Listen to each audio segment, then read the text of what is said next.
1:12:43 onwards of the video recording with accompanying transcript.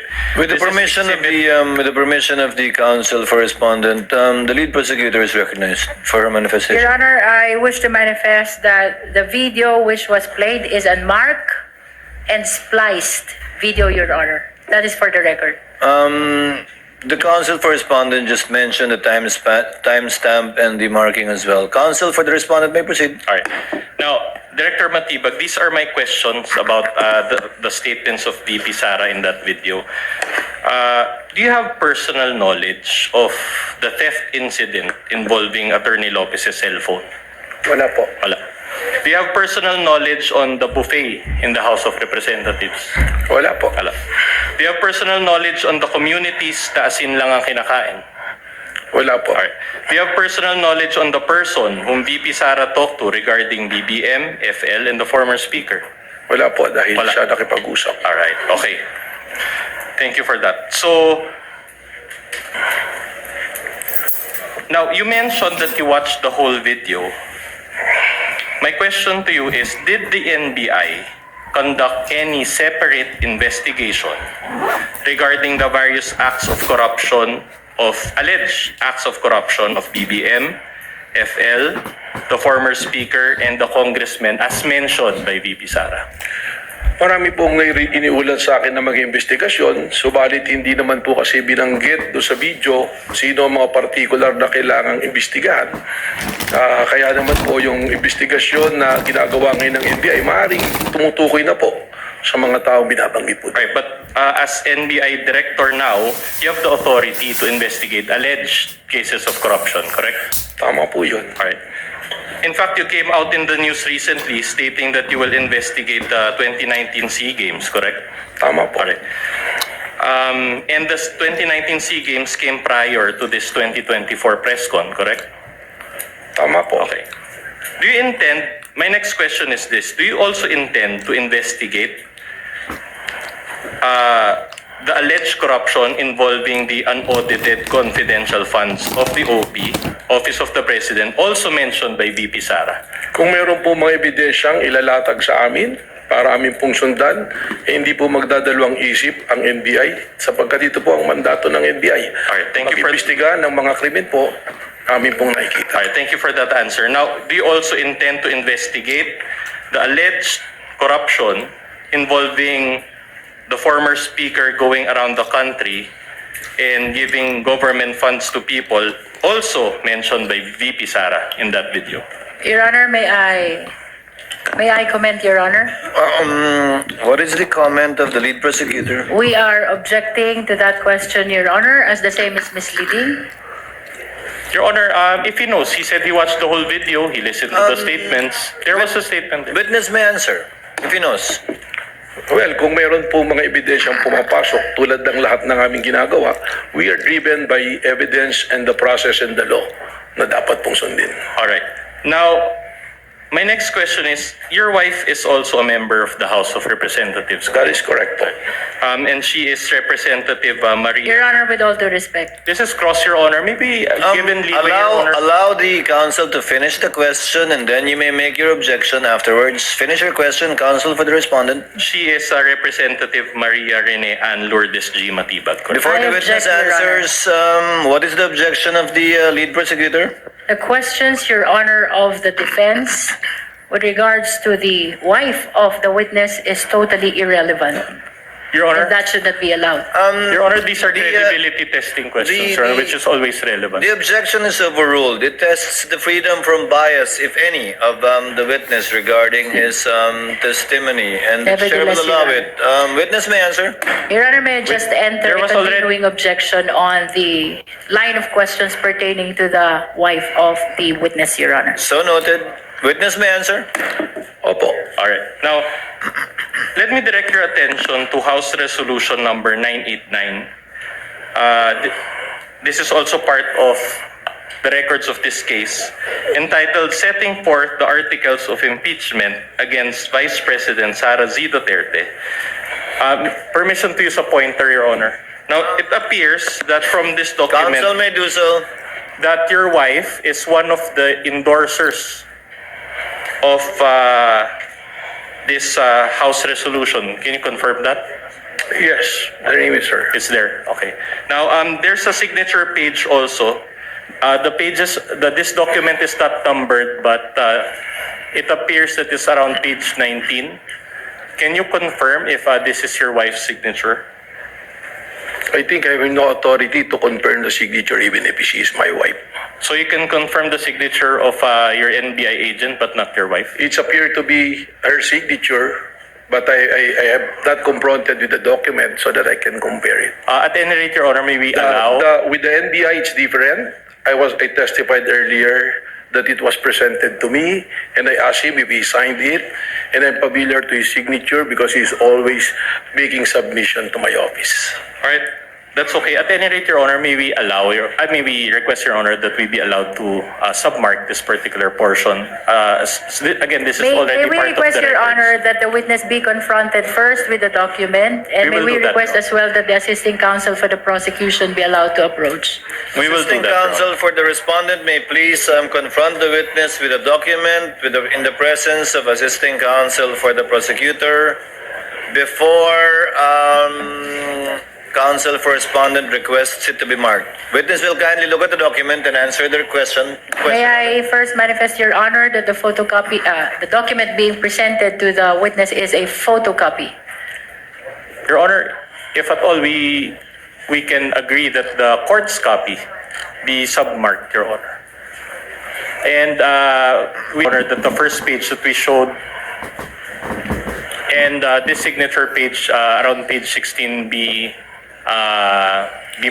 submarked, even at later, Your Honor, before the clerk. It shall be done at a later time. In the meantime, by the oath of respective counsels, I believe we can rely on this copy, subject to confirmation in the marking of the actual copy that the court has. And You're referring to the impeachment resolution on impeachment, right? yes, Your Honor, but Your Honor, insofar as the identification of this witness, we are relying actually on the transmittal by the Committee on Justice, which was received by our office on May 11, 2026, Your Honor. Not So by it is- my office, but by the Secretary General of the Senate.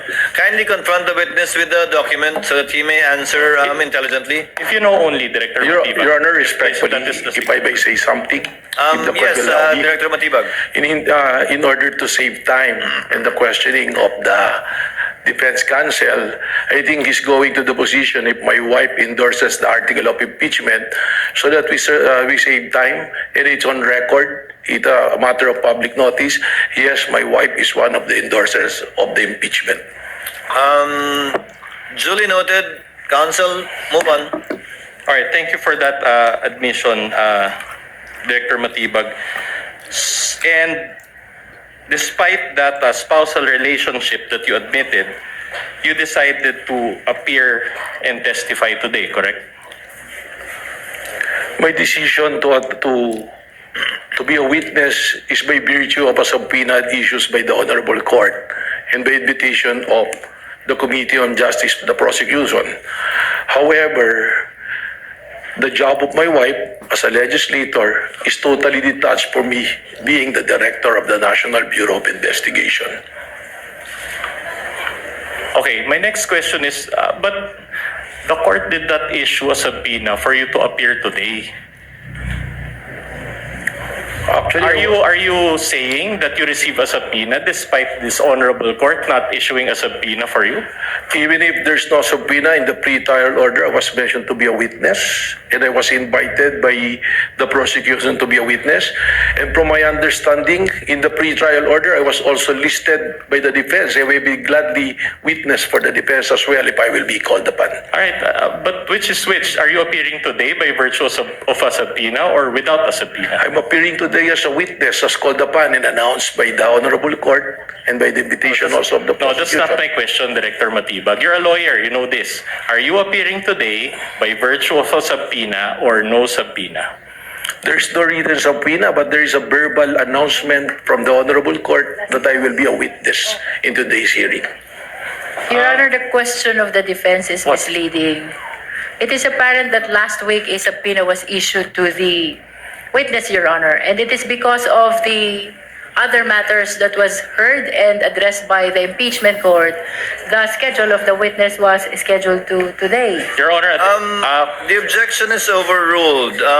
First, asked and answered, and for the record and information of the senator judges, the presiding officer confirms that no subpoena was issued to Director Matibag. In fact, I asked if one was needed, and the response I got was that it was not necessary. But indeed, the chair also confirms that the name of Director Matibag was requested to be invited by the counsel by the prosecutors, and he was so named by the presiding officer to attend in, I believe, yesterday, supposedly, and today's trial dates. Move on, counsel. just one last question on this point. So Counsel. considering that there's no subpoena, I'm just wondering how it works. Did you coordinate with any of the prosecutors in relation to your appearance in today's proceedings? Well, we conducted some meetings on this matter. You mean prior to your appearance to this honorable court, you met with members of the prosecution? Yes, twice when I was informed that I will be a witness on the pre-trial order. All right. Did you meet with the private prosecutors or the public prosecutors? With the chairman of the committee, with the Congresswoman Jerry Miller. And you are confirming in open court that you discussed or you were briefed in that meeting based in your testimony? Okay, you can explain. Well, I'm a lawyer and I know where you're going. There was no discussion or coaching. We just discussed matters that's supposed to be covered by my testimony. Because I'm a director, I will be testifying. Of course, they will want to know what will be the nature of my testimony. In the same way that when you want to present me as your witness, I will be more than willing to sit down with the defense counsel. Your Honor, I take exception to that. I don't think Director Matibag knows where I'm going. In fact, I'm moving on to a new point. At any rate, Your Honor, I don't think we are calling him as a witness. So these are facts that only he assumes. No, but we want to state that for the record, Your Honor.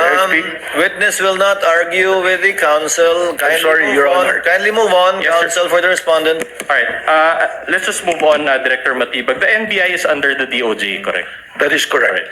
And the DOJ is under the Office of the President, correct? That is correct. Now, BBM, in short, BBM has control and supervision over both NBI and the... Your Honor, sorry, I am hearing comments from the prosecution. I don't mean any disrespect to the President. It's just for purposes of abbreviation, I'm just calling him BBM. But at any rate, I'll move on to my question. So BBM has control and supervision over both the NBI and the DOJ, correct? That is not exactly correct. Only on the matter of appointments, but we enjoyed independence in the matter of investigation. I'm glad you mentioned that. Do you confirm that you're an appointee of BBM? Well, it's only the president who can make an appointment. I think it is provided for in the law. What's the answer? Yes. Yes, okay. And so my question to you is this. Did BBM participate in the NBI's investigation in any way? No. No. All right. So don't you consider your appointment as NBI director as participation on the part of BBM? No. No. Okay.